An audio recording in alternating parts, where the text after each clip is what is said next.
season finale of Star Trek Starfleet Academy is called Rubicon, not Rumicon, as half of the articles I saw in the episode indicated. This is my third attempt at telling you that. The first attempt, my hour-long video, had the audio turned off. The second attempt, my OBS defaulted to the speaker on my camera instead of my microphone, and I sounded, charitably, like a robot on helium. So at this point, I am at least as competent as a Starfleet Academy writer for this episode. We are going to get along just fine. And if you're curious what that attempt looked like, or at least the one with the robot voice, I am going to leave a clip of that at the end of this video, so you're welcome to make fun of me. I know I am. If you can't laugh at yourself, who can you laugh at?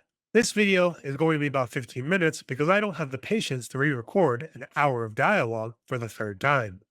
Unfortunately, you're just getting the hits if you're coming for a recap. Rubicon is the 67-minute season finale, and it comes with Paul Giamatti doing God's work. A trial broadcast to the entire quadrant, a minefield of synthetic omega particles surrounding all of reclaimed Federation space, and a crew so thin that even Braca himself stops to comment on it when he boards the Athena. Which is what happens when your plot logic problem is so visible that you have to give it to a villain as a punchline. The finale does three things well, and fails at two things so fundamentally that they expose problems baked into the season from the beginning. And one of those failures is so structurally revealing that the show accidentally diagnosed itself on the way out. Let's start with what works. You see, the villain finally gets his moment. Paul Giamatti, who has been doing more with News Braca than the writing deserves, and the finale finally gave him something worthy of it. When Braca boards the USS Athena, he doesn't force his way onto the bridge. He beams directly into the captain's chair. Ake was at the con because they don't have enough officers to pilot the ship, and Braca materializes it and dares anyone to say anything about it. It is pure supervillain panache, the kind of beat that costs nothing to write and lands completely because the actor is fully committed to the bit. Megamind would be thrilled. Then he takes everything on the bridge in stride, and he hears a warning from the warp core indicating that there's a plasma leak and that it's going to overload. Braca hears this claim from the computer, calls it that old chestnut, which is a reference to the pilot, and he refuses to engage, which is Giamatti declining on behalf of all of us to pretend that the 32nd century plasma leak was ever a real threat, or that he would take the same ruse seriously a second time. At this point, the villain is doing the writer's continuity notes and the script notes simultaneously. As far as I'm concerned, just give him the USS Athena because he earned it. When the writing meets the performance, it works. The problem is how rarely this has happened over the course of 10 episodes in Starfleet Academy. Now, the major problem is that the show withheld its villain's humanity until it was too late. During his trial broadcast, Braca finally gives us his origin story. He's from a mining colony.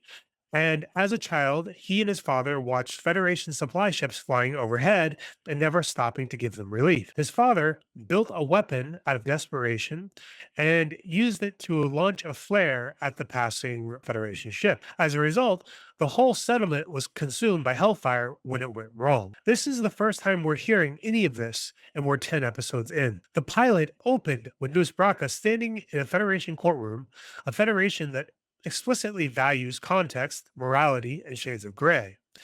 That was the single best moment to surface this backstory. Let the audience hear it at the same time as the judges. Let it complicate the verdict in real time and give us 9 episodes to sit with the ambiguity, wondering whether the system that imprisoned him was actually as righteous as we believed it to be. Instead, the writers held it back to the finale, which means that for 9 episodes, Braca was just a cartoon villain, and we had no reason to think otherwise. The structural problem that this exposes is this: a villain whose motivation we understand is a foil. A villain whose motivation we don't understand is a plot device. Starfleet Academy needed Braca to be a foil, someone whose grievance actively illuminates what the Federation got wrong during the burn. Instead, it used him as a plot device for 9 episodes before asking you to feel the weight of his humanity in the last one. That's not just a writing problem, that's a season architecture problem that was never addressed. And it makes the finale's best scene more bittersweet than it should be because the scene itself is genuinely good. Ake asks Braca what his colony mind. He says something like strontium, I think, and she asks what color it burns. And the answer is red. Caleb points out that the Federation weapons have burned blue or green for the last 300 years, so the Federation couldn't have destroyed his colony. His father building the weapon from the only fuel he had is what ignited the oxide, and the settlement went with it. As we find out, Braca has spent his entire lifetime avenging the wrong enemy. Watching his origin story collapse from the inside is the right dramatic move, is something that very few shows tend to tackle. It just would have hit twice as hard if we had known that story for 8 episodes before we watched it fall apart. The line Nalaake delivers on top of it that he still sees everything through the eyes of a child that never grew up is also a precise description of Caleb's character arc for the first 8 episodes of this series. Braca is what Caleb would have become if nobody intervened. The parallel is intentional, or at least I think it was intentional, and it works. It just needed more room to breathe than one episode can deliver. One of the major problems is that this show cannot let a moment land without stepping on it. Genesis wanted to be in the captain's chair her entire life, not as a symbol, but as a specific moment where someone looks at her and says, "You made it. You deserve to be here, and we trust you." It's the scene that the show has been building her toward all season, incompetently, but still building. Reno puts her in the chair, the score swells, and you have about 2 seconds to feel the weight of it before Genesis announces that she has to go take a potty break. This is the Marvel problem front and center, and it's not just a timing issue, it's a structural issue. When every emotionally significant moment gets a joke stapled to it, the audience learns not to feel anything until because the joke is confirming that the moment is over. You're training your viewers out of investment. The laugh becomes a release valve that vents the emotion before it can build into anything durable. Marvel has spent the last 15 years doing this, and Starfleet Academy decided to import that wholesale. And you can see how often it happens in this episode and what happens when it doesn't. Caleb's speech, which is the best piece of writing in the entire hour, lands cleanly and without an undercut, and is the most affecting scene in the finale by a significant margin. The strontium reveal lands cleanly. Every scene this episode allows to exist on its own terms outperforms every scene it doesn't. The show knows how to write emotional moments. It simply doesn't trust them, doesn't give them the time to breathe. But as far as the speech goes, Caleb takes a shuttle from the drive section and walks into Braca's broadcast in front of the entire quadrant. And instead of a tantrum or a recap, and he just says it clearly that he can't afford to stay in the past, that he has found something worth moving towards, that the people who refused to let him push him away were right not to leave him. The show lets all of that land and lets all of that sit. Braca calls it brainwashing, which is a fair response from a man who dedicated his entire existence to a single grievance. But what makes Caleb's speech land is the fact that he would have said the same thing as recently as episode 8. The character arc that he went through obviously worked, they just failed to show how he got there. And his final response to Braca as he's arrested, Braca's own words from the pilot, turned back onto him by the kid he said them to, closes the loop in exactly the way it should. Braca taught Caleb to hold on to hatred as a survival tool, and Caleb just handed it back to him and walked away. But the show has just solved a universe-altering problem and didn't even notice. During the holographic decoy sequence, the Doctor merges with the ship and comes out the other side with his matrix damage. His speech is degraded, producing garbled output that nobody in the room can parse.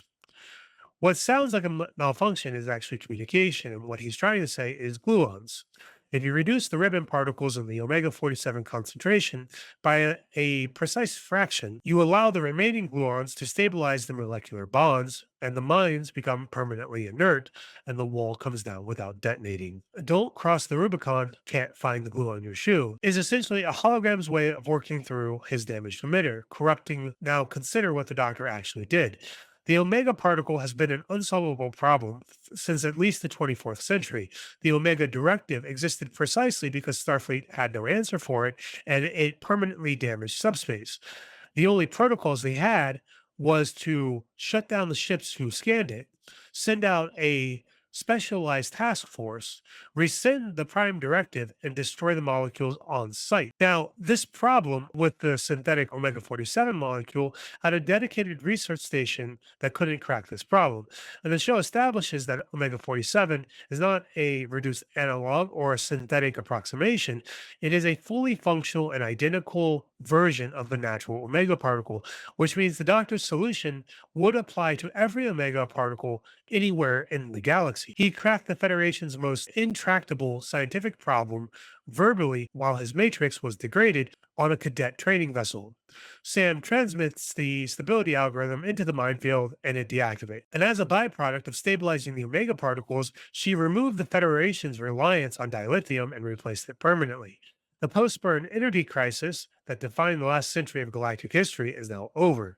The political calculus of the entire quadrant has shifted in the Federation's favor. And at the same time that this calculus has changed, the dominant military threat to the Federation was completely neutralized. The thing that we haven't addressed with this, that there is no power limitation on Starfleet vessels and worlds, then every Starship vessel becomes a fortress of its own. And removing the power constraint on Starfleet shields and weapons entirely means that you've effectively ended the material basis for military conflict against the Federation. Any enemy that could possibly show up in Season 2 would be akin to bringing a knife to a phaser fight. Nobody in the episode says a word about any of this. And to be fair, Discovery built a habit of solving universe-altering problems and quietly ignoring the implications by the next episode.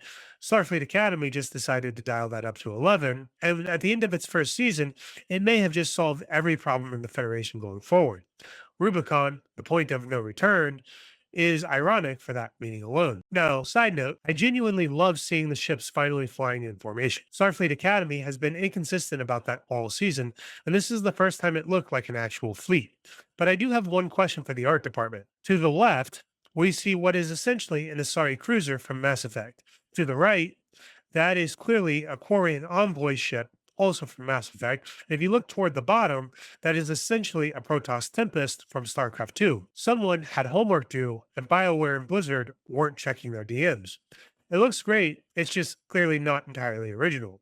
I see you, and I see what you did. But that is all of Starfleet Academy Season 1.